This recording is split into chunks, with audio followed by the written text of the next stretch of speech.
Cinema തിയേറ്ററുകളിൽ ദേശീയഗാനം നിർബന്ധമാക്കിയതിന്റെ മാതൃകയിൽ വിദ്യാലയങ്ങളിൽ വന്ദേമാതരം നിർബന്ധമാക്കണമെന്നാവശ്യപ്പെട്ട് ബിജെപി നേതാവ് അശ്വിനി ഉപാധ്യായയാണ് സുപ്രീംകോടതിയെ സമീപിച്ചത്.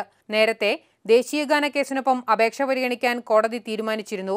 അപേക്ഷയിൽ 4 ആഴ്ചയ്ക്കകം കേന്ദ്ര സർക്കാർ നിലപാട് അറിയിക്കണമെന്ന് ജസ്റ്റിസ് ദീപക് മിശ്രയുടെ നേതൃത്വത്തിലുള്ള ബെഞ്ച് നിർദ്ദേശിച്ചു. ജനഗണമനയ്ക്ക് തുല്യമായ പരിഗണന എല്ലായിടത്തും വന്ദേമാതരത്തിനും നൽകണമെന്നാണ് ഹർജിക്കാരന്റെ വാദം. അതേസമയം സിനിമാ തിയേറ്ററുകളിൽ ദേശീയഗാനം പ്രദർശിപ്പിക്കുമ്പോൾ എഴുന്നേറ്റു നിൽക്കുന്നതിൽ നിന്ന് ഭിന്നശേഷിയുള്ള കൂടുതൽ വിഭാഗങ്ങൾക്ക് കോടതി ഇളവ് നൽകി. Autism, cerebral palsy, Parkinson, stenosis, polio, കുഷ്ഠം എന്നീ രോഗങ്ങൾ ബാധിച്ചവർക്കാണ് ഇളവ്. ദേശീയഗാനം ആലപിക്കുമ്പോൾ ആദരവ് കാട്ടേണ്ടത് വിട്ടുവീഴ്ചയില്ലാത്ത കാര്യമാണെന്ന് കേന്ദ്ര സർക്കാർ കോടതിയെ അറിയിച്ചു.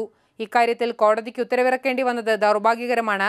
വിധി കർശനമായി നടപ്പിലാക്കുന്നതുമായി ബന്ധപ്പെട്ട് അഭിപ്രായം അറിയിക്കുന്നതിനാണ് മഹാരാഷ്ട്രയും രാജസ്ഥാനും കേസിൽ കക്ഷി ചേരുന്നത്. ദേശീയഗാനത്തോടും ദേശീയ പതാകയോടും ആദരവ് കാണിക്കാൻ കോടതിയും സർക്കാരും പാർലമെന്റും ജനങ്ങളെ നിർബന്ധിക്കുന്നത് ഉചിതമല്ലെന്ന് കേസിൽ കക്ഷിയായ കൊടുങ്ങല്ലൂർ ഫിലിം സൊസൈറ്റി കോടതിയിൽ വാദിച്ചു. മാതൃഭൂമി ന്യൂസ്, ഡൽഹി.